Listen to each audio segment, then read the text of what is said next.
Commander Draxler woke up with a start, gasping like a fish flung onto a desert planet. Not that he'd ever seen one, but apparently, even plankton in the intergalactic ocean of irrelevance held more esteem. The announcement flickered across every holo screen in Solara, the Dyson Sphere city orbiting the vestiges of a dying sun like a shiny, ignorant halo. "Level 0, scoffed Dr. Jackson Kintara, swirling a questionable drink in a stained tumbler. "We can't even get a Level 1 participation trophy. What next? Compulsory helmets for morning walks." Jackson sat in his office, or what the Galactic Bureau of Diplomatic Affairs called an office. It was more of a closet with a viewport, and a view of the industrial sector smokestacks belching pollutants into the already murky atmosphere wasn't exactly scenic. The room smelled like desperation and last week's takeout. He liked it. It matched his mood. As a diplomatic envoy, one of humanity's few remaining links to the wider galaxy, Jackson was used to fighting uphill battles. But this was not a hill. It was the freaking Everest of bureaucratic humiliation. He ran a hand through his hair, which had the consistency of steel wool after too many nights of worrying about irrelevant alien politics and galactic snubs. "Jackson," a voice crackled over the intercom, sounding like it had just escaped from a blender. "You see the news?" "No, Martin," Jackson replied, his voice dripping sarcasm. "I was busy napping in the blissful ignorance of our galactic superiority." Martin Trask, a fellow human diplomat and self-proclaimed connoisseur of interstellar cuisine, which mostly involved street food that could legally be classified as hazardous waste, burst into the room. "We need to do something about this," he said, eyes wide with either panic or the aftereffects of alien chili. "Do what exactly?" Jackson asked, leaning back in his chair with the kind of reckless abandon only someone with a severely broken backrest could muster. "Throw a tantrum, write a strongly worded letter, ask them nicely, and hope they downgrade us to level -1. He chuckled darkly, imagining the council members' reactions. They'd likely laugh so hard they'd spill their diplomacy cocktails all over their fancy robes. Martin flopped into a chair which squeaked in protest. "We can't just sit on our hands." "Why not? They've been sitting on theirs for centuries. The problem with the Galactic Council," Jackson mused, "was that it was an ancient dinosaur of an institution, and humanity was the scrappy mammal trying to avoid being squashed underfoot. Not that the Council had actual feet. They were mostly a weird combination of tentacles, wings, and maybe a few parts that shouldn't anatomically exist." "And what about the artifact?" Martin continued, his tone shifting from desperation to something that resembled hope. "The one everyone's racing to control." "Ah, the artifact," Jackson said, as if it were some mythical creature he'd rather poke fun at than actually believe in. "You mean the thing everyone thinks will solve all their problems but will probably only blow up in their faces?" "Exactly," Martin said, missing the sarcasm entirely. "If we can get involved, it could change everything." "Prove we're not just cosmic debris," Jackson sighed. "And how do you propose we do that? Dress up like a level 5 species and crash their little artifact party?" Martin leaned forward, his voice dropping to a conspiratorial whisper. "I've got a lead, a contact." "Oh, let me guess," Jackson said, rolling his eyes. "A questionable source with questionable morals offering us questionable information for a questionable price," Martin grinned. "Exactly." Jackson pinched the bridge of his nose. "Fantastic. So, when do we meet this paragon of dubious virtue?"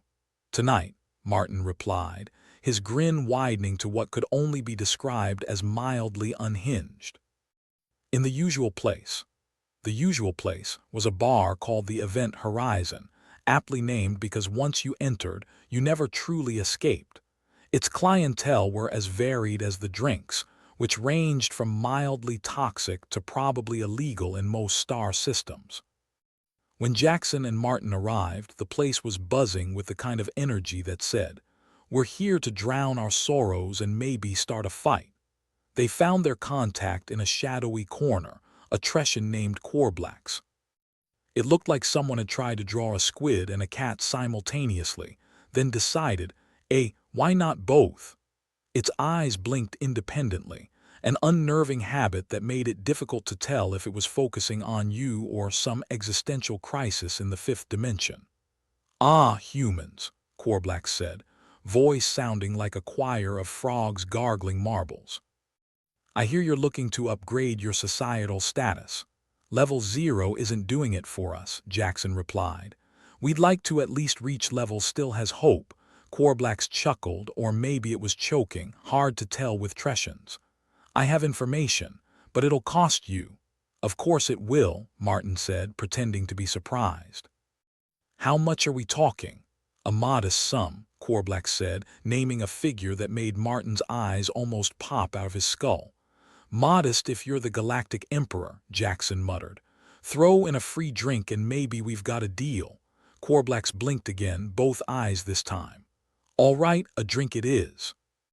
Now about the artifact.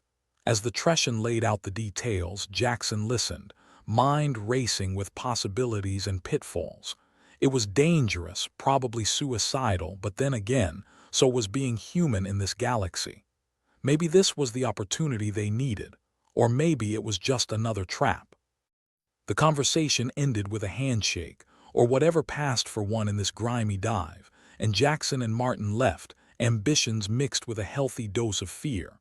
Outside, the artificial lights of Solara flickered like stars pretending to have a purpose. "You think this'll work?" Martin asked, his voice a blend of hope and skepticism. Jackson shrugged. "Only one way to find out. Besides, what's the worst that could happen? We die horribly and end up as a cautionary tale." Jackson clapped him on the shoulder. "Exactly. And wouldn't that be a step up from obscurity?" As they walked back to the diplomatic sector, Jackson couldn't shake the feeling that this was the start of something big. Something incredibly stupid, but big nonetheless. He just hoped that, when the cosmic dust settled, humanity wouldn't still be stuck at level 0, forgotten at the bottom of the universal pecking order. He glanced at Martin, who was muttering to himself about intergalactic politics and the price of vegan alien burgers. "Hey Martin, ever think we're just the punchline in some galactic joke?"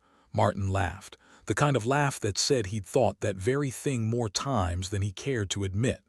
"If we are, let's make sure we're the ones laughing last." Jackson nodded, a smirk playing at the corners of his mouth. "Damn right. Let's go prove to the universe that humans are more than just cosmic punchlines." With that, they strode into the night, ready to take on the galaxy, or at least give it a run for its money. Because if there was one thing humans excelled at, it was turning the tables, even when the deck was stacked against them. For better or worse, they were going to make sure everyone knew what level 0 really stood for. Zero chance of giving up. Jackson's footsteps echoed down the sordid corridors of Solara's diplomatic quarter, where the atmosphere was a delicious cocktail of apathy and cigarette smoke. The place was crawling with representatives from every corner of the galaxy, all of them outranking Jackson in the interstellar hierarchy, but none of them enjoying it nearly as much as he did. He paused to admire a particularly irritatingly optimistic poster on the wall. "Work hard, level up." It depicted some nondescript alien species, grinning like it just won a lottery it never bought a ticket for. "Yeah, I'll get right on that," Jackson muttered. "As soon as I finish leveling up my patience with this bureaucratic hellhole." The task at hand was to navigate this labyrinthine mess of political intrigue and find allies, or at least someone who didn't want to step on humanity like a crushed soda can. The challenge was that Solara's diplomatic scene was as welcoming as a tax auditor at a birthday party. His first stop was a meeting with a representative from the Orcan Confederacy, known for their collective hive mind. It was like having a conversation with a particularly smug Wikipedia page, annoyingly comprehensive and prone to editing itself mid-sentence. "Dr. Kintara," greeted the Orcan representative, a blob of sentient goo that had adopted a humanoid form for the occasion. "I hear your species has been demoted." Yes, well, we thought it would add character, Jackson replied, trying not to gag on the Orkin scent, a mix of rotting kelp and broken dreams. So, any interest in a mutually beneficial arrangement? The Orkin quivered, its version of a shrug. The Confederacy prefers alliances with those possessing tangible influence. Jackson plastered on a grin that could have rivaled the most terrifying of clowns. Ah, influence. Just the thing I've been meaning to pick up on my next grocery run.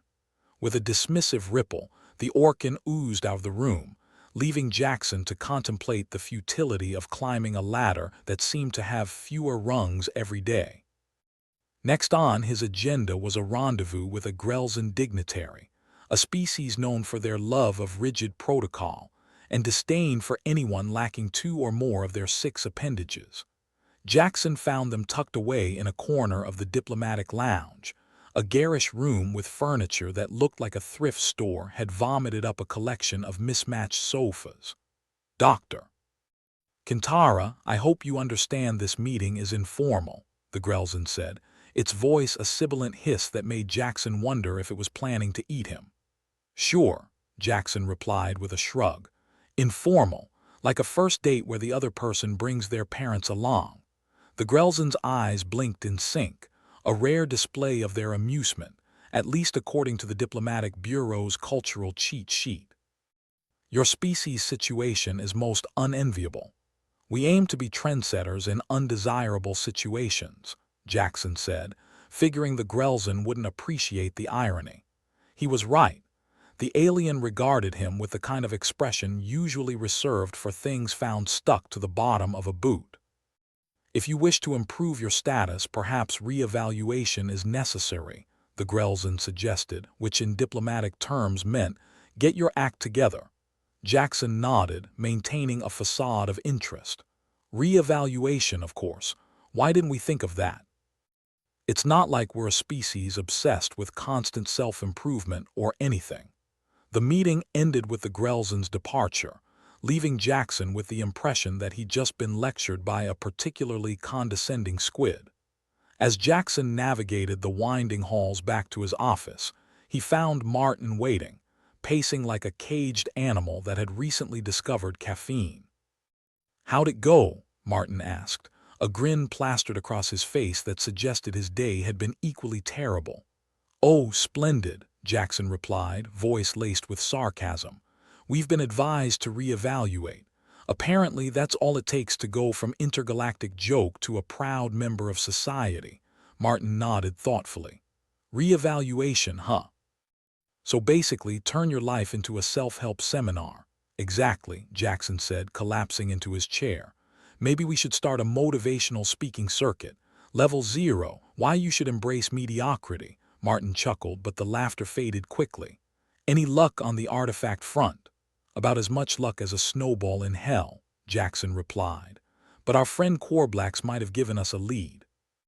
The problem is, we need allies, and right now everyone's treating us like a contagious disease. Martin frowned. That bad? Worse. At least with a disease they might feel sorry for you. Just then, a light blinked on Jackson's desk, signaling an incoming message. He tapped it, and a holographic projection flickered to life, displaying a woman with sharp features and eyes that seemed to pierce through the holoscreen itself. Dr. Kintara, she said, her voice smooth and confident, like a snake oil saleswoman who actually believed in her product. My name is Ilsa Veridian. I have information that might interest you. Jackson exchanged a look with Martin, their eyebrows doing a synchronized dance of skepticism and intrigue. Information about what? Jackson asked, leaning forward. The artifact, Ilsa replied, a hint of a smile playing at her lips. Its location and the players involved. Let's just say there's more at stake than you might think. Of course there is, Jackson muttered. Nothing like a touch of conspiracy to spice up a day already marinated in madness. Ilsa's smile widened. Meet me at Pier 17 in 2 hours and bring your associate. We'll discuss how you and your species can become more influential. The message ended abruptly, leaving Jackson to ponder the invitation. It was the kind of offer that screamed trap, but in their situation, ignoring it could be just as dangerous as accepting it. Pier 17, Martin said thoughtfully. Isn't that where all the smugglers and pirates hang out? Jackson nodded. Exactly the kind of place you'd expect to find a mysterious informant. What could possibly go wrong? Only everything, Martin said, though there was a flicker of excitement in his eyes. You think she's legit, legitimately dangerous probably. But if she knows something we don't, it's worth the risk. 2 hours later, they found themselves at Pier 17, a dank and desolate place where the air smelled like oil and broken dreams. The pier was a maze of rusted containers and precariously stacked cargo, a veritable playground for anyone with a penchant for danger or a death wish. Ilsa was waiting for them near a stack of crates, her presence somehow making the surrounding chaos look orderly by comparison. She was dressed in a sleek, dark outfit that seemed designed to blend into shadows, with a confident stance that suggested she could handle anything the galaxy threw at her. Dr. Kintara, Mr. Trask, she greeted them, nodding in turn. Thank you for coming. Not like we had much of a choice, Jackson replied, crossing his arms. Why the secrecy? Ilsa motioned for them to follow her deeper into the labyrinth of containers. Because the artifact isn't just a relic, it's a weapon, Jackson exhaled slowly. Of course it is. Because the universe wouldn't be interesting enough without a secret doomsday device lurking around. Ilsa glanced over her shoulder, a fleeting look of amusement crossing her face. It's more than that. It's a key to power that some would kill to possess. Jackson and Martin exchanged looks, their skepticism doing a tango with curiosity. And how do you fit into all this? Martin asked. I'm just someone with an interest in balance, Ilsa replied cryptically. I don't like the idea of any one species having unchecked power, especially not those who deal in chaos. Chaos, Jackson repeated. That's a broad term. Who exactly are we talking about? Ilsa stopped beside a cargo container, its surface dented and covered in symbols that looked suspiciously like a toddler's attempt at abstract art. There's a faction within the Galactic Council, Ilsa explained. They've been operating in the shadows, manipulating events to weaken certain species and elevate others. They want the artifact to cement their control. Jackson sighed, rubbing the bridge of his nose. So, it's politics as usual but with higher stakes. Precisely, Ilsa said. And you, Doctor, Kintara and your species are in their crosshairs. Your downgrade to level 0 is just the beginning. Jackson felt a chill run down his spine, though he kept his expression neutral. And why should we trust you?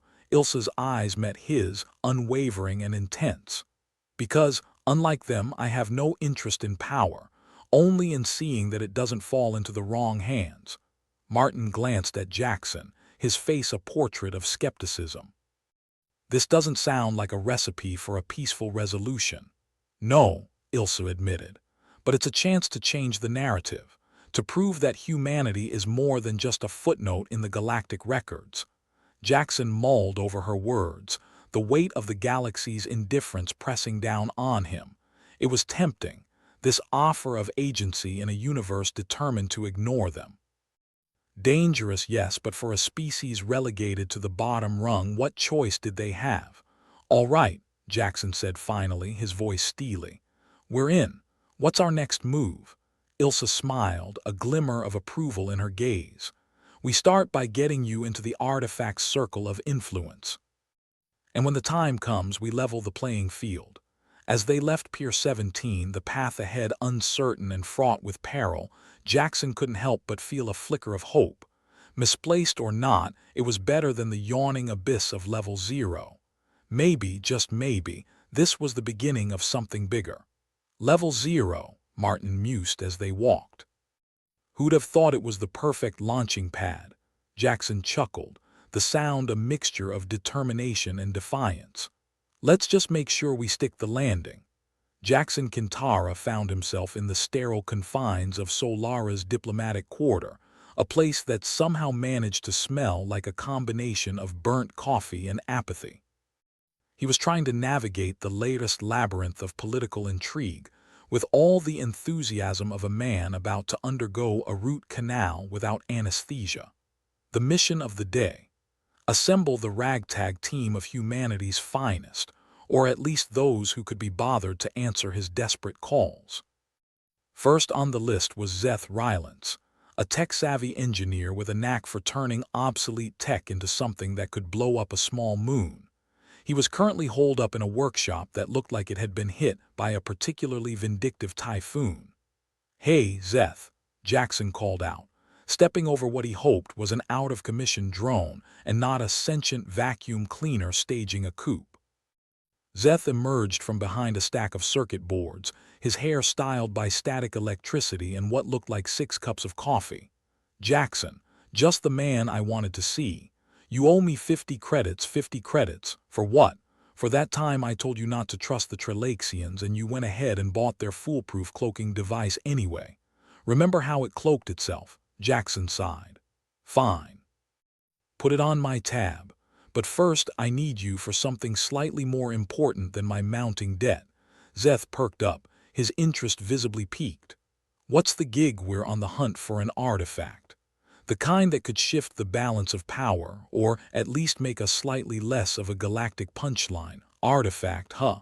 Sounds like a party." "I'm in." Next stop was Mira Solon, a linguist with the charm of a cobra and the patience of a caffeinated ferret.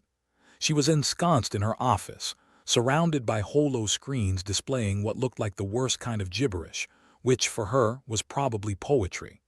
"Jackson," she said without looking up, "if you're here to ask me to translate another menu from Blorgen, I'm going to scream." Jackson chuckled.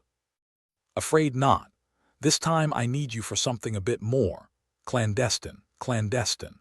You mean illegal only if we get caught," Jackson replied with a grin that suggested he wasn't completely joking. Mira sighed, shutting down her screens with the resignation of someone who just realized they'd agreed to babysit a toddler with a drum kit. "All right, I'm in. But you owe me a decent meal. Not the usual space sludge you claim is authentic cuisine." With his team assembled, Jackson briefed them on the situation. They were about to embark on a journey that would put them squarely in the crosshairs of every major faction that had a stake in maintaining the status quo. And they were doing it as a species that had been recently downgraded to the universal equivalent of pond scum. "So when do we start?" Zeth asked, rubbing his hands together with the enthusiasm of a kid about to open a particularly dangerous toy. "Now," Jackson replied, "but keep your guard up. We've got enemies out there, and they're not exactly sending us fruit baskets." Their first major hurdle came sooner than expected. As they left the diplomatic quarter, a holo screen flickered to life above them, broadcasting a news report with all the subtlety of a slap in the face. "Breaking news: human envoys involved in espionage scandal," blared the headline, accompanied by an unflattering image of Jackson looking like he'd just been caught with his hand in the cookie jar. "Oh, fantastic," Mira muttered, crossing her arms. "We're celebrities. Can't believe they used that picture," Jackson grumbled. "I told them my good side was the left. Who did you piss off this time?" Zeth asked, shaking his head. "Pick a faction," Jackson replied.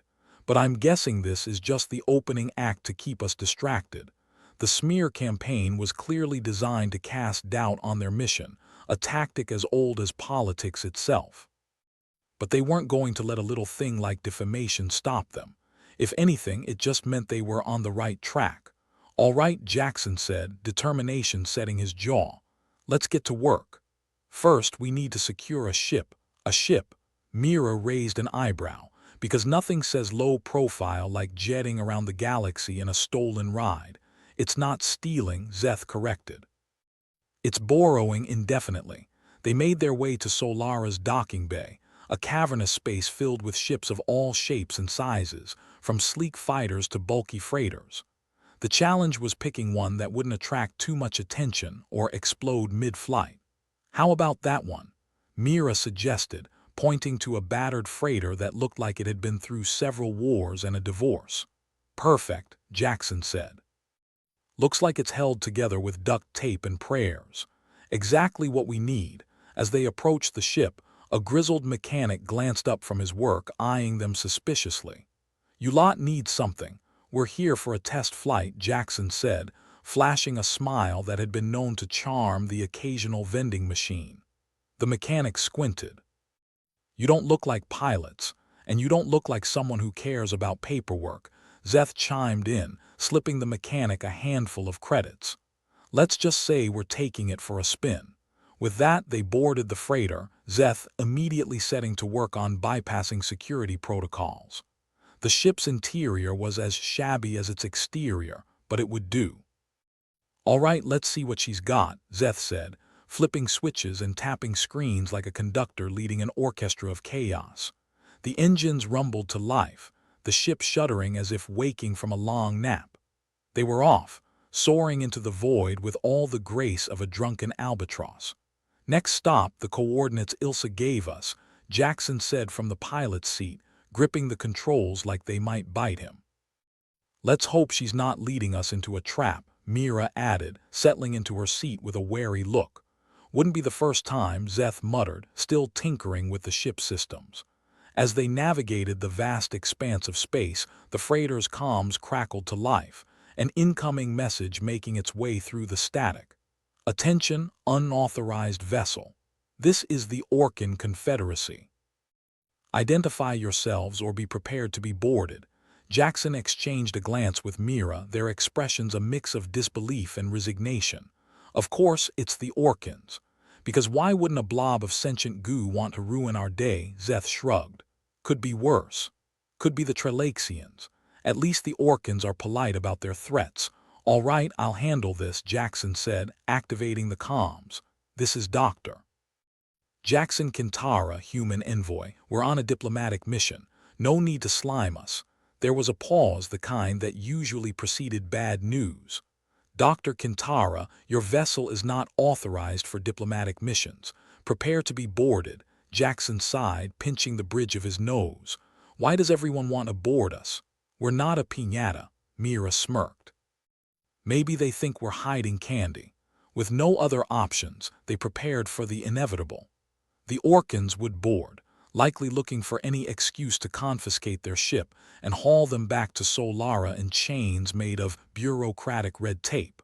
When the Orcan boarding party arrived, they were every bit as gelatinous as Jackson remembered. The lead Orcan, a particularly large blob with an air of authority, regarded them with the kind of disdain reserved for relatives who overstayed their welcome.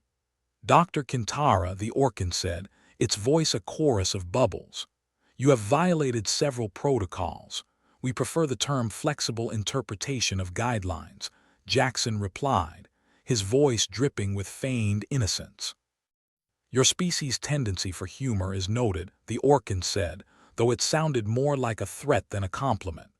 "We aim to please," Mira said dryly, leaning against a console with practiced nonchalance. The Orcan shifted, its amorphous form making it hard to tell if it was annoyed or amused. "We will be conducting a thorough search." "Do not interfere. Wouldn't dream of it," Zeth said, stepping back with a flourish like a magician revealing an empty hat. The search was thorough, though ultimately futile. The Orcans found nothing of consequence, unless one counted Zeth's collection of questionable snacks and Mira's eclectic library of banned literature. "Your vessel is clear," the Orcan said finally, sounding almost disappointed. "But be warned, Dr. Kintara. Your actions are being watched." Jackson nodded, resisting the urge to make a sarcastic retort. "Noted. We'll make sure to wave next time." With that, the Orcans departed, leaving them to continue their mission with a renewed sense of urgency. They were one step closer to the artifact, but the path was still fraught with danger and uncertainty. "Close call," Zeth remarked, resuming his seat at the controls. "Think they bought it? They didn't have a choice," Jackson replied. "But we need to be careful. We're playing a dangerous game." "Always," Mira said with a wry smile. After all, who doesn't love a bit of danger? As they resumed their course, the weight of their task settled heavily on Jackson's shoulders. They were in over their heads, but the stakes were too high to back down now. The artifact was out there, a beacon of potential amid the chaos, and they had a chance to change everything. Onward then, Jackson said, more to himself than anyone else. Let's see where this rabbit hole leads. Hopefully somewhere with better company, Mira quipped, her eyes scanning the stars for signs of trouble. With their path set and determination fueling their efforts, they raced against time and fate, driven by the hope of proving humanity's worth in a galaxy that had all but written them off. And maybe, just maybe, they'd find a way to turn the tables on those who underestimated them. Level 0, Zeth mused as they sailed into the unknown. Not such a bad place to start after all. Jackson chuckled, the sound echoing through the freighter like a challenge to the universe itself. Not at all. Now let's see if we can make it count. The freighter hurtled through space with all the grace and elegance of a drunken uncle at a wedding, engines sputtering like a chain smoker on a treadmill. Jackson leaned back in the pilot's chair, eyes fixed on the holomap displaying their course to the derelict space station. He harbored the same enthusiasm as a man approaching a tax audit. "Remind me again why we're headed toward a wreck in the middle of nowhere?" Mira asked, arms folded and lips pursed like she was holding a lemon hostage. "Because treasure hunts are all the rage," Jackson replied, straight-faced. "And this obscure piece of junk might just be housing a fragment of the artifact." Zeth was sprawled across the co-pilot's seat, eyes glued to a data pad. "You know, they say that station is haunted. Ghosts of past incursions and all that melodrama. Probably just static from the faulty wiring, though." "Oh, great. I always wanted to be strangled by the specter of a failed electrician," Mira deadpanned, rolling her eyes. Just another day in paradise, Jackson mused, steering their rickety ride towards the coordinates Ilsa had provided. "If it turns out to be a wild goose chase, at least we'll have some peace and quiet. No diplomatic disasters, no sentient goo. Could use a break from the universe's worst game of hide and seek," Mira agreed, fiddling with her holster absent-mindedly. The station loomed into view, a hulking mass of forgotten steel and shattered dreams, floating idly in the void like the galaxy's least impressive art installation. Its lights flickered erratically, casting long shadows across its scarred hull. "Looks like a fixer-upper," Zeth commented, tapping away at his data pad. "Maybe we can flip it for a profit. Add it to our portfolio of bad decisions," Mira quipped. Docking was as smooth as it could be with a ship on the verge of disintegration. The freighter shuddered, groaned, and finally latched onto the station with a reluctant sigh. "Home sweet home," Jackson muttered, as they disembarked into the station's eerily quiet corridors. The air was stale, tinged with the scent of rust and old electricity, like someone had tried to distill the essence of neglect into perfume. "Welcome to the House of Horrors," Mira said, shivering slightly. "Any bets on how long until we bump into a homicidal AI or the ghost of engineers past?" Zeth added, grinning as he powered up his portable scanner. "Either way, I'm ready." Their footsteps echoed in the deserted halls, a rhythmic beat that was both comforting and unsettling. It was a place where whispers seemed to linger just out of earshot, where shadows danced at the edges of vision. Jackson paused, consulting his own scanner. "This way. We're picking up unusual energy readings from the lower levels. Could be our fragment, or could be the world's worst fuse box," Mira muttered, trailing behind. They navigated the labyrinth of corridors, passing rooms filled with the detritus of abandoned lives. Broken consoles, empty crates, a vending machine that had long since forgotten how to vend anything but disappointment. "Feel like I'm walking through an old war zone," Zeth remarked, peering into the darkened rooms. "There's history here. Sad, forgotten history. History's overrated," Jackson said. "I'm more interested in what it can do for our present."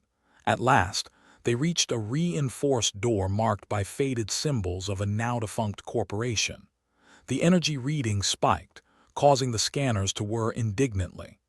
"This is it," Jackson said, feeling the thrill of discovery tempered by a healthy dose of skepticism. "Let's see what all the fuss is about." Zeth set to work on the door's control panel, fingers moving with the practiced ease of a man who'd bypassed more security systems than he cared to admit. Give me a sec. This old tech is more stubborn than a mule on tranquilizers. The door slid open with a reluctant groan, revealing a chamber bathed in the sickly glow of emergency lighting. In the center sat a pedestal, and on that pedestal, a fragment of the artifact. It was unimpressive at first glance, a chunk of polished metal with faint inscriptions that seemed to shimmer with a life of their own. Looks like a paperweight, Mira said, raising an eyebrow. We came all this way for that. Jackson approached the pedestal cautiously. Don't judge a book by its cover. This piece might hold the key to revolutionizing energy production. Imagine limitless power at our fingertips, or limitless headaches, Mira replied.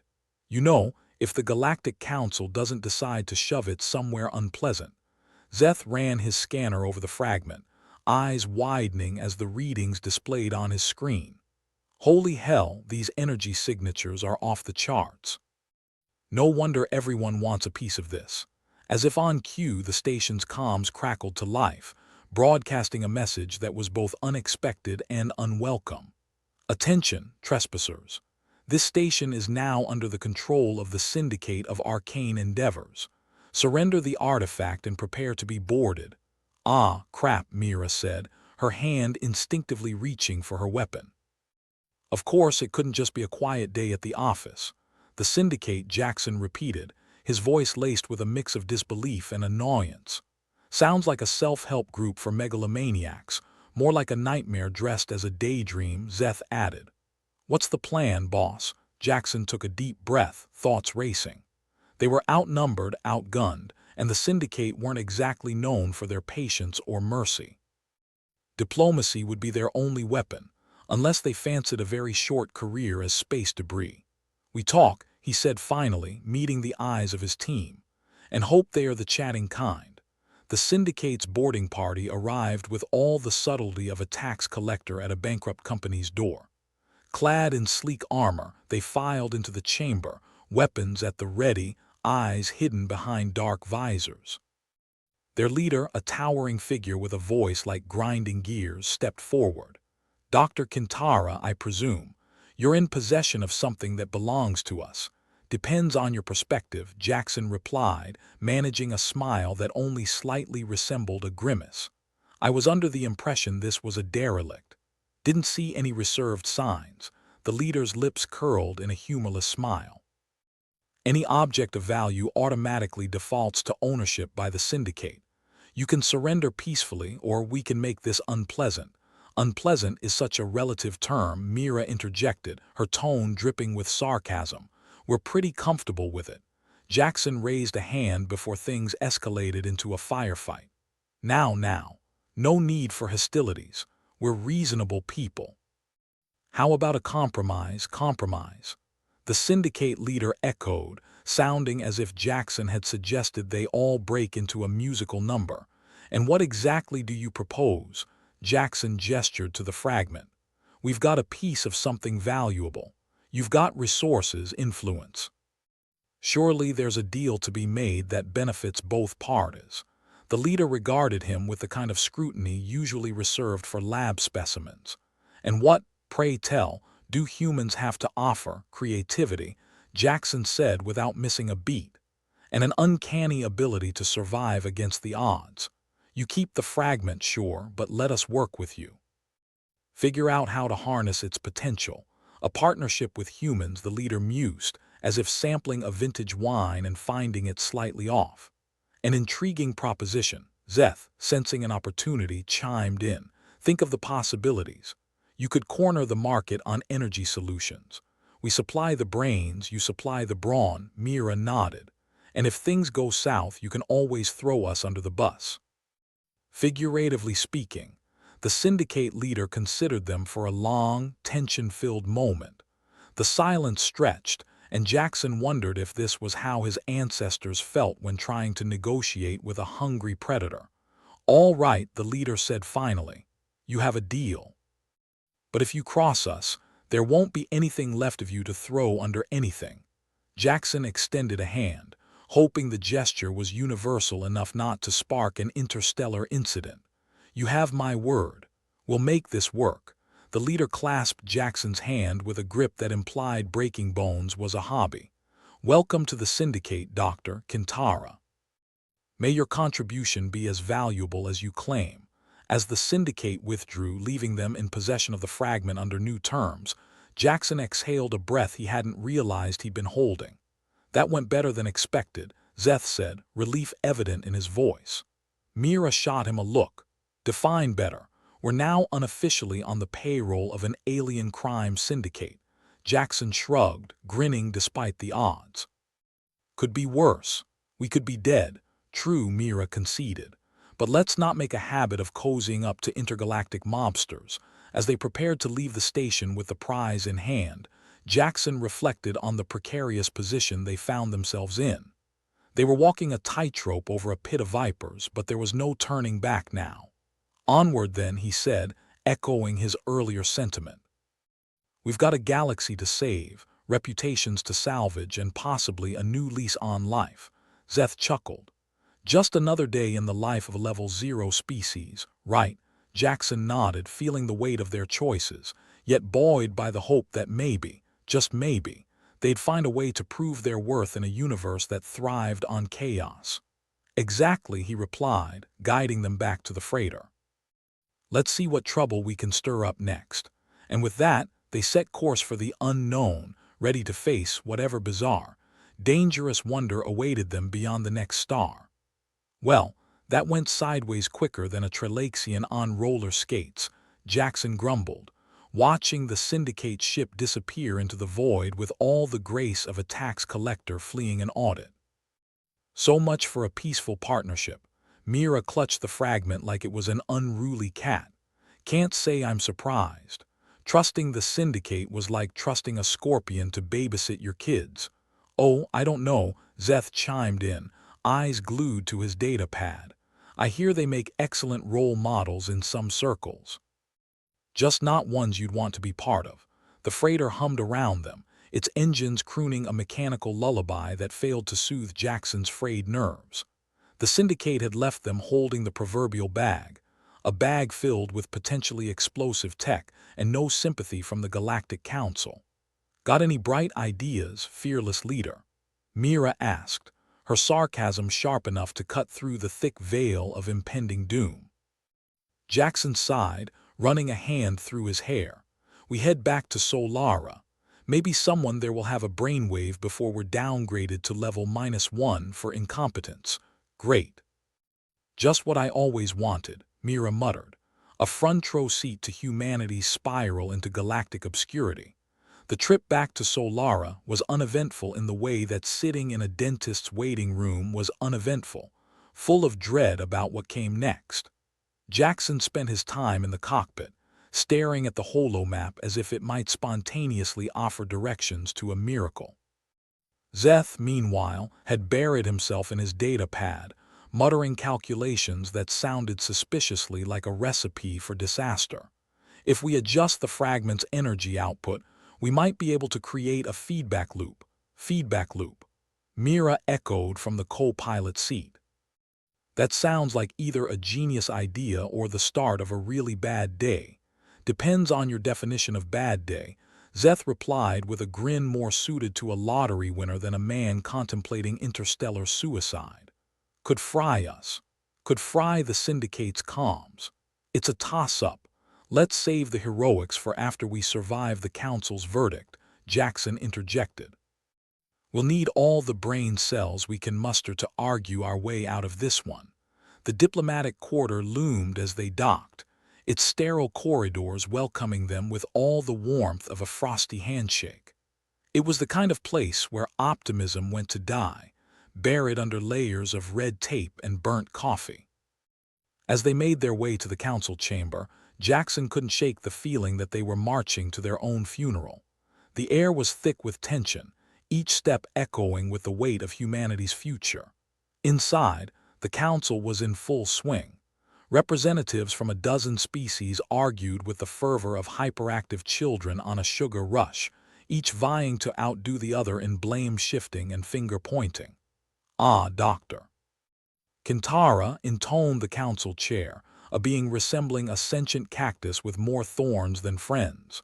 "We were just discussing your species' recent activities." Jackson forced a smile, hoping it didn't look as desperate as it felt. Always glad to be the topic of conversation. "Your actions," the chair continued, "have placed humanity in a precarious position. Possessing unregulated technology poses a grave threat. And yet here we are," Jackson replied, trying to keep the sarcasm from overtaking his common sense. "Still standing, despite the odds. Perhaps not for long," another representative, a gelatinous mass with a voice like a clogged drain, chimed in. "We must vote on whether humanity retains any standing within the council, because nothing screams civilization like a popularity contest," Mira whispered under her breath. The discussions continued, each council member taking turns to pontificate on humanity's perceived inadequacies. Jackson stole a glance at the holo screen, which displayed a live update on the impending vote. "Any bright ideas?" Mira asked, her voice barely above a whisper. Jackson hesitated, knowing full well that anything he said could be the nail in their proverbial coffin. "Plan A, survive the vote. Plan B, start a new life as space nomads." Zeth leaned in, his expression more serious than usual. "We could show them the fragment's potential." "Sell it as a benefit, not a threat. Or a weapon," Mira countered and then added with a sigh, "but I suppose we've got nothing to lose at this point." When the chair signaled for Jackson to speak, he stepped forward, trying not to trip over his own bravado. "Esteemed council," he began, choosing his words with the care of a man diffusing a bomb with his teeth. "We are not a threat. We are a resource. The fragment can revolutionize energy production, offer prosperity and innovation, or destruction," the gelatinous mass interrupted, oozing skepticism. "A path well trodden by humanity, like your record spotless," Mira muttered. Jackson pressed on undeterred. "We propose a partnership. Allow us to work under supervision, develop this technology for the benefit of all." A murmur spread through the chamber, an undercurrent of doubt mixed with intrigue. The chair's thorns rustled as if considering the proposal with something akin to interest. "And if you fail?" the chair asked, voice heavy with implications. Jackson met the chair's gaze with the steely resolve of a man who'd long ago accepted the galaxy's penchant for cosmic punches to the gut. "Then we accept the consequences. But we deserve the chance to prove ourselves." The vote commenced, each representative casting their decision with the gravity of a judge pronouncing a sentence. Jackson held his breath, the chamber's atmosphere winding tighter with every passing second. "And the result," the chair announced, its voice slicing through the tension like a rusty knife through butter. "In favor of granting humanity probationary status under strict oversight." Jackson's relief was palpable, a wave of reprieve washing over him. They'd been spared, but only just. The path ahead was fraught with the same perils, but now at least there was a path. "Congratulations," Mira said, her tone a mix of exhaustion and wry amusement. "We're not the galaxy's favorite species, but we're not kicking it to the curb just yet. Always nice to be tolerated," Zeth added, his relief masked by his usual sardonic grin. As they left the chamber, Jackson couldn't help but feel a flicker of hope amidst the cynicism. It was a small victory, one that came with its own set of strings and conditions, but a victory nonetheless. "Well, team," Jackson said once they were back aboard the freighter, preparing for their next step. "Looks like we've got our work cut out for us." Mira crossed her arms, her expression one of grim determination. "We either make this work or we become the cautionary tale they tell their kids. Nice to know we've got options," Zeth quipped, powering up the console. Jackson nodded, feeling the weight of their task but also the fire of possibility. They'd been given a chance, slim as it might be. And if there was anything humanity excelled at, it was making the most of slim chances. "Let's get to work," he said, determination etched into every word. "We've got a galaxy to prove wrong." And with that, they set course for the future, ready to face whatever bizarre, dangerous wonders awaited them beyond the next star. They sat in the cramped cockpit of the freighter as it maneuvered away from Solara, a lump of metal and hope in a galaxy that offered no handouts. The place smelled like burnt coffee and desperation, which might have been an improvement over the diplomatic quarter. Jackson Kintara, humanity's beleaguered envoy, was hunched over a console, glaring at Data like it owed him money. "All right, team," Jackson announced, trying for a tone of leadership and landing somewhere around exasperated substitute teacher. "We're working with a fragment that's more unstable than a Trelaxian at Happy Ior. We either crack its secrets, or we get toasted by the cosmic stovetop." "Toasting sounds appealing," Mira Solon replied, not even looking up from the data pad. "I could use a vacation from this reality." Zeth Rylance, their engineer and purveyor of lost causes, had his nose practically glued to his own data pad, fingers dancing like caffeinated spiders. "Good news is, I've found a line of code in this thing. Bad news is, it's in a language older than the Council's sense of humor." "That old, huh?" Mira quipped, leaning back in her seat as if it might somehow distance her from the looming disaster. The fragment they held was a piece of tech as mysterious as it was potentially lethal. Sold on the black market, it was rumored to be from an ancient race that made the Council look like toddlers fumbling around a playground. Jackson had a hunch, the kind born from too many cheap drinks and late-night desperation, that this was their ticket out of obscurity, or into oblivion. "So what's the plan, fearless leader?" Zeth asked, his tone dripping with the sort of respect usually reserved for used vacuum salesmen. "Figure out how to use this thing without blowing us and the freighter to space dust. Then sell the idea to the Council that we're not just a bunch of hairless monkeys playing with fire." Mira raised an eyebrow. "Selling it to the Council, that's almost as hard as selling sand to a desert." "You'd be surprised," Jackson deadpanned. "I've seen them buy worse." They settled into a rhythm that only desperation could inspire. Jackson and Mira worked on deciphering the code, a task akin to translating hieroglyphics with a broken Rosetta Stone and a hangover. Zeth tinkered with the hardware, each spark a step closer to either enlightenment or a fireball. The freighter hummed its mechanical lullaby, a sound almost comforting if you ignored the threat of imminent demise. Jackson, every bit the optimist in the way a pessimist might be if they hit their head hard enough, found himself staring at the characters as if sheer willpower could unravel their secrets. "Anything?" Mira asked, breaking the silence that had settled like a fog over the cockpit. "More cryptic than a politician's promise," Jackson replied. "But there's something." Here as in we're close, or here as in you finally lost it?" Zeth queried, peering over his data pad with a skeptical glance. "Closer than I'd like to admit," Jackson muttered, already feeling the weight of their predicament pressing down like a boot on his chest. "But I think there's a piece of code that looks like a command subroutine." "Command subroutine. Sounds fancy. Does it come with fries?" Mira's sarcasm was a familiar comfort, like a well-worn jacket that still fit even after all this time. Jackson chuckled, albeit without humor. "If it does, we're eating like kings." The code was ancient, older than most civilizations in the galaxy. It was a relic from the era before the Council, from a time when races like the Orcans, or, as Mira liked to call them, Space Jello, were still figuring out how to form coherent thoughts as one hive mind. The fragment had potential, a potential that could tip the scales in humanity's favor if they could just pry it open. "All right, I think I've got it," Zeth announced, a grin on his face that was more manic than reassuring. "There's a hidden function in this mess. Could be something power-related, maybe a self-sustaining energy loop. Translation: it could power a city or turn us into stardust," Mira asked, ever the skeptic. "More or less," Zeth replied. "But if we can harness it, maybe we can show the Council that we're more than just the cosmic punchline they see us as." Jackson took a deep breath, trying to steady the nerves that felt like they were playing a symphony of anxiety.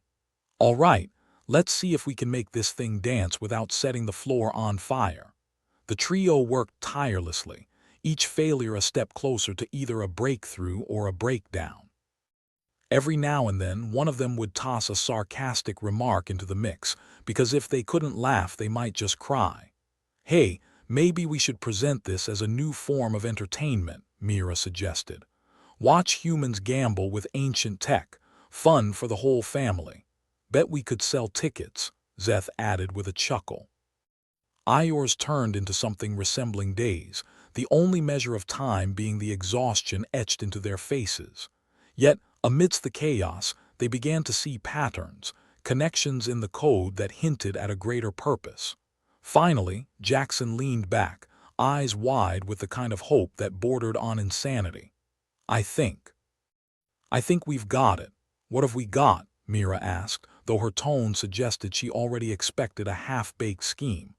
"Imagine a power source that doesn't deplete," Jackson said, his voice tinged with excitement. "Something that could revolutionize energy production across the galaxy. If we can stabilize this, it changes everything." "Revolutionize," Mira echoed. "That's a big word for people who can't even get a decent seat at the council table." "Yeah, well, it's either that or try our luck with the Syndicate again," Jackson retorted. "And I've had enough of their brand of diplomacy." The realization of what they had hit like a shot of adrenaline, breathing life into their exhausted bodies. They might just have the key to turning the council's disdain into reluctant admiration, if not outright respect. "Guess that means we might live to see another day," Zeth said, unable to mask the relief in his voice. "Or at least another galactic crisis," Jackson replied, standing up and stretching out the kinks in his back. "But first, we need to make sure this thing doesn't blow up in our faces." "Good point," Mira added. "It's hard to negotiate when you're scattered across the cosmos." As they continued their work, a sense of camaraderie settled over them. They were the underdogs, humanity's last line against a galaxy that seemed hell-bent on leaving them in the dust. And if there was one thing they knew, it was how to fight when the odds were stacked against them. The fragment, once a symbol of their impending doom, now represented hope. It was a thin hope, like a thread dangling over an abyss, but it was enough to spark a fire within them. Their journey, fraught with danger and uncertainty, was far from over. Yet, for the first time, they had a direction, a purpose that might just save them from becoming a footnote in the annals of galactic history. "All right," Jackson said, his voice steady and determined. "Let's prove those bastards wrong." And with that, the freighter soared through the void, a beacon of defiance against a universe that never quite knew what to do with them. Jackson, Mira, and Zeth worked tirelessly to refine the fragment's capabilities. The task was daunting, a jigsaw puzzle with half the pieces missing and the other half actively trying to kill them. But amidst the chaos, they found their rhythm, a symphony of clicks and whirs punctuated by the occasional curse as something sparked, or worse, didn't. "Who knew saving humanity involved so much tinkering?" Mira muttered, elbow deep in wires and circuits. "Could be worse," Zeth replied, his focus never wavering from the display. "We could be arguing about it in a council chamber instead." "True," Mira conceded. "At least here, when things explode, it's our fault." As they deciphered the fragment's intricacies, the atmosphere in the cockpit shifted. Gone was the pervasive dread, replaced by a cautious optimism that bordered on reckless. They were on the brink of something extraordinary, and despite the stakes, it was exhilarating. Iors bled into cycles as the trio pushed forward, each new discovery a step closer to salvation. Jackson watched as the fragment's potential slowly unfurled before them, an intricate web of possibilities that could redefine their place in the galaxy. "We're onto something big here," he said, barely able to contain his excitement. "If we can get this right, we'll be heroes," Zeth interrupted, a grin spreading across his face. "Or martyrs, depending on how things pan out."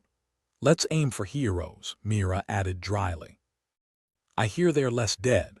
Their work continued amidst bouts of banter and the occasional bout of existential dread. The fragment's secrets slowly revealed themselves, each breakthrough a reminder that they were more than just cosmic underdogs. Then, finally, the moment came. With a few last adjustments, the fragment stabilized, its once incomprehensible code now a symphony of order and potential. The freighter's systems hummed in harmony, the once volatile tech now a beacon of hope. "We did it," Jackson breathed, a sense of triumph washing over him. "We actually did it." "Now comes the hard part," Mira said, though even her skepticism couldn't hide the pride in her voice. "Convincing the galaxy we're not just a bunch of monkeys with a lucky break." "Good thing I like a challenge," Jackson replied, his resolve firm. "Let's show them what humanity is made of." With renewed determination, they set their sights on their next goal, presenting their findings to the Council and securing humanity's place among the stars. It wouldn't be easy, and the road ahead was fraught with danger, but for the first time in a long time they had a fighting chance. And if there was one thing humanity excelled at, it was fighting against the odds. "Here we go," Jackson said, setting their course for Solara. "Let's change the galaxy." As the freighter hurtled through the void, the weight of their mission settled over them. They were the last line of defense, the sole voice in a galaxy that wasn't particularly keen on listening. But they had a chance, and that was all they needed. Together, they would carve a place for humanity among the stars, one snarky comment at a time. The freighter's engines hummed with an urgency that matched Jackson Kintara's determination.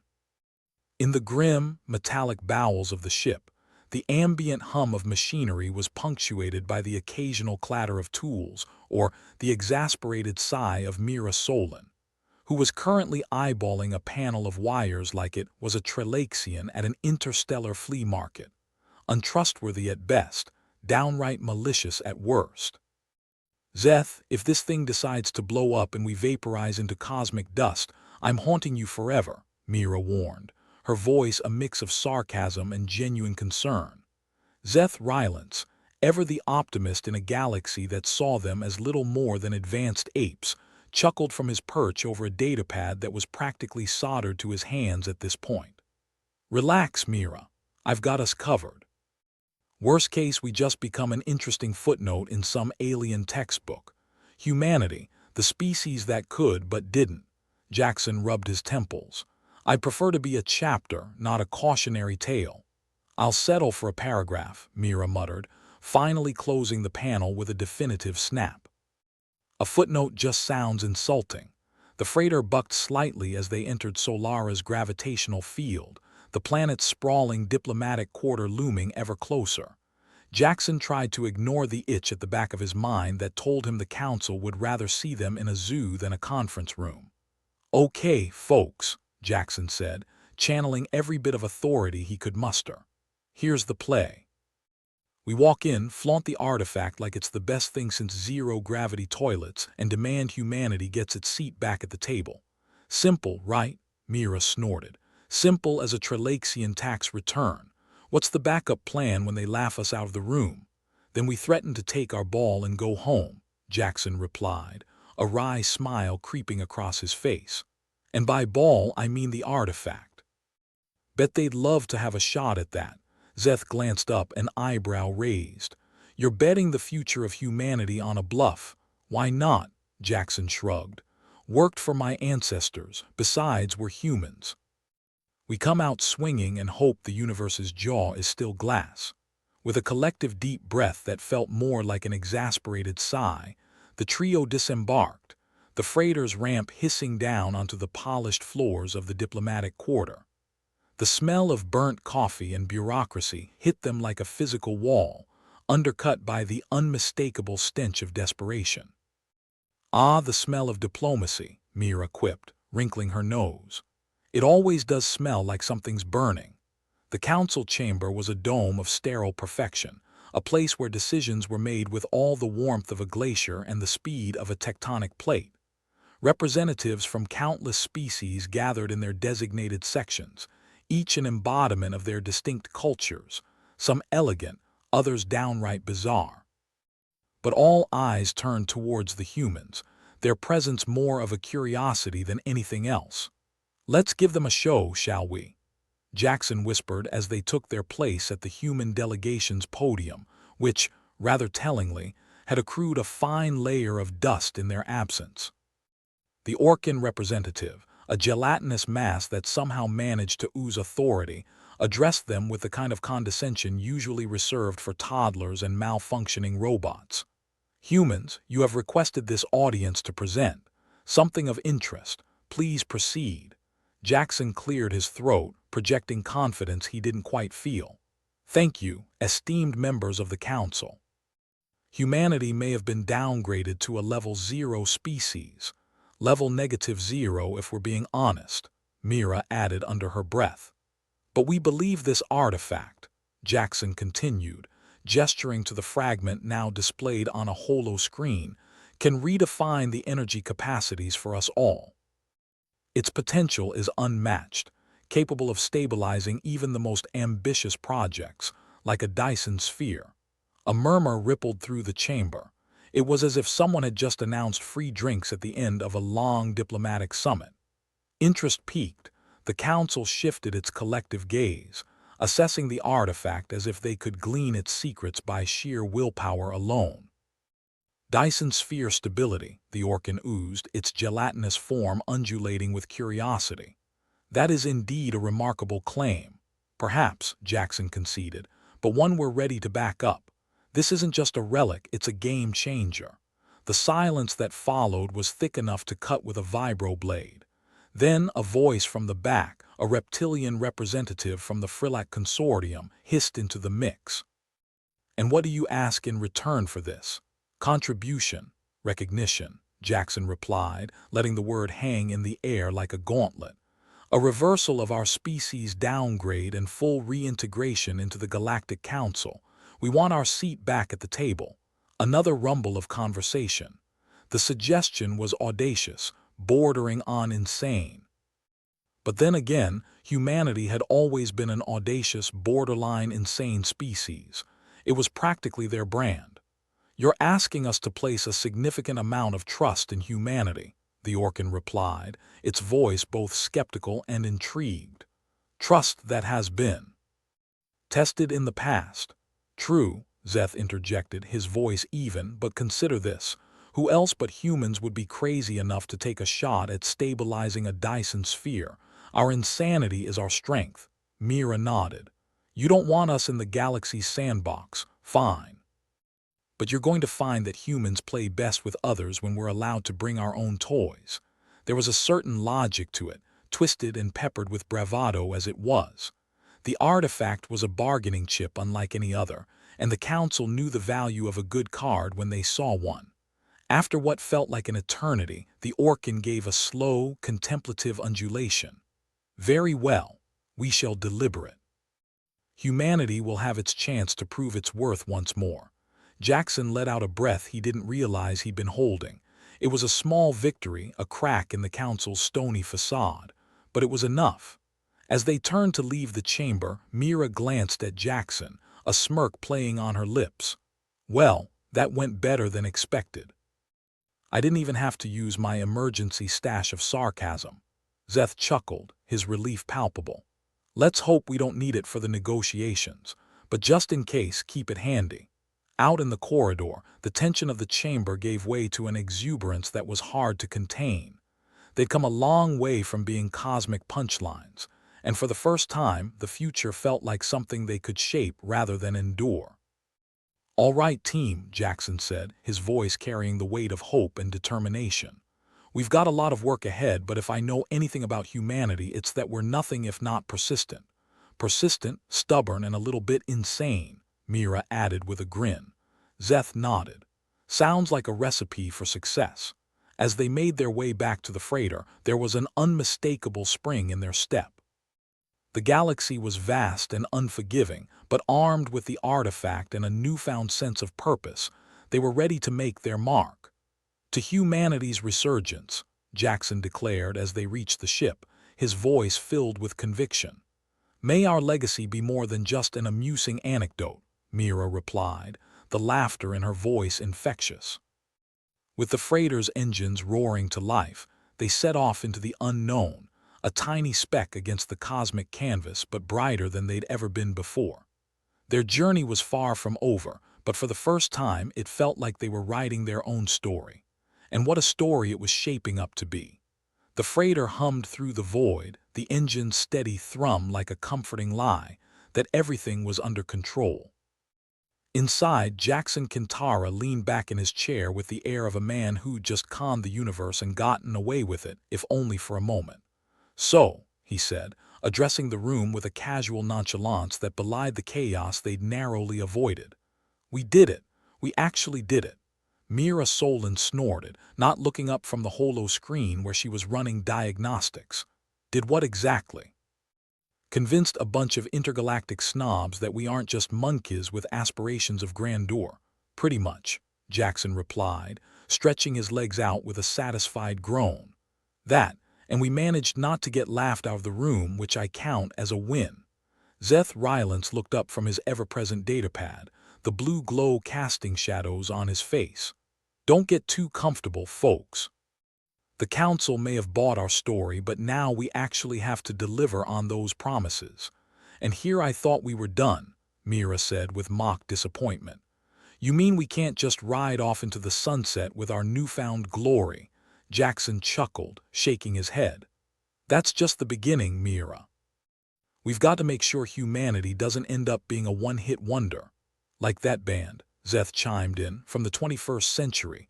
What were they called? The Archies or something?"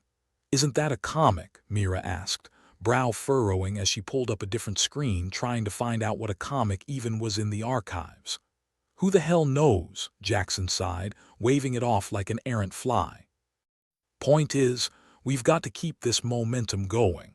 Can't have the galaxy thinking we're all bark and no bite." Zeth nodded, eyes returning to the stream of numbers and projections dancing across his datapad.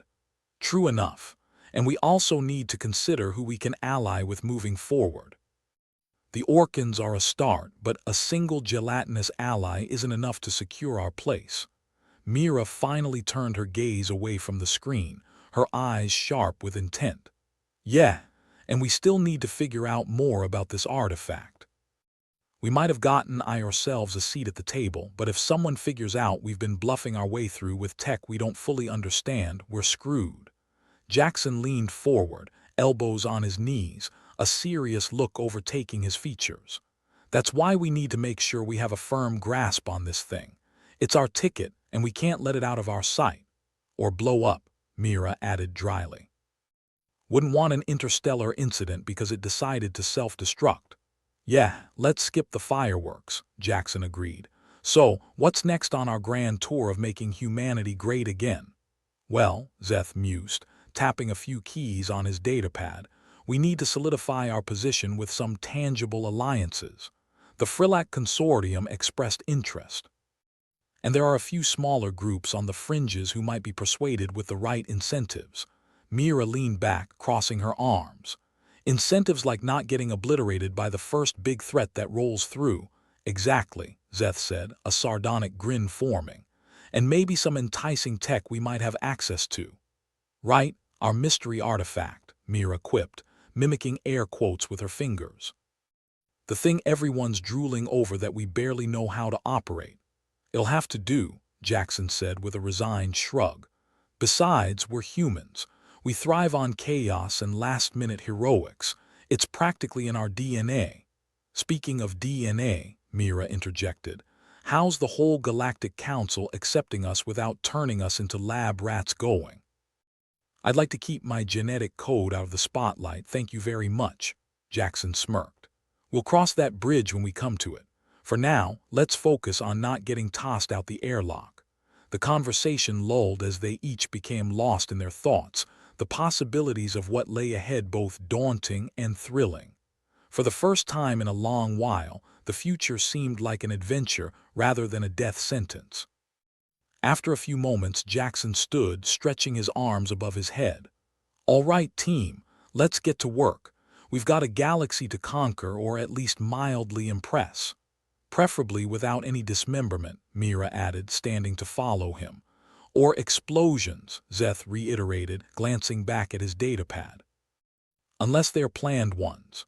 With a shared sense of purpose, a rare commodity for their motley crew, They set about their respective tasks, each one committed to the cause of ensuring Earth's continued relevance in the cosmic hierarchy. The freighter continued its journey through the stars, a small but determined vessel carving out a path in a universe